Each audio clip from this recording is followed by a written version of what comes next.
Hi friends, good evening. కాఫీలు టీలు తాగారా? నేనైతే టీ పొయ్యి మీద పెట్టానండి, మరుగుతుంది. ఈలోపు కొన్ని పనులు అయితే చూపిస్తాను ఏమేమి చేస్తున్నాను. పప్పు నానబెట్టాను, కందిపప్పు, మామిడికాయ వండుదామని. ఇంకా బాయిల్ చేసిన వాటర్ అయితే ఉందన్నమాట.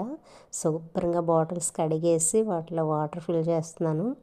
ఎందుకంటే ఇది వర్షాకాలం, ఇంకా ప్రతి ఒక్క అనారోగ్య సమస్యలు వాటర్తోనే వస్తాయి కదా, చాలా జాగ్రత్తగా ఉండాలి. అందుకు ఇంకా నీళ్ళు మరుగుపెట్టేసి బాటిల్లో వేసుకుంటున్నాను అనమాట. గిన్నె ఖాళీ అయితే మళ్ళీ మరుగుపెట్టుకోవచ్చు అనేసి. ఇంకా నెక్స్ట్ సరుకులు తీసుకొచ్చిన ఇవి సర్దుకోలేదండి, ఇంకా అక్కడ కిందనైతే ఉన్నాయి చాలా. అవన్నీ నెమ్మదిగా సర్దాలి. ఇంకా టీ తాగిన తర్వాత బాటిల్స్ ఉన్నాయన్నమాట అక్కడ.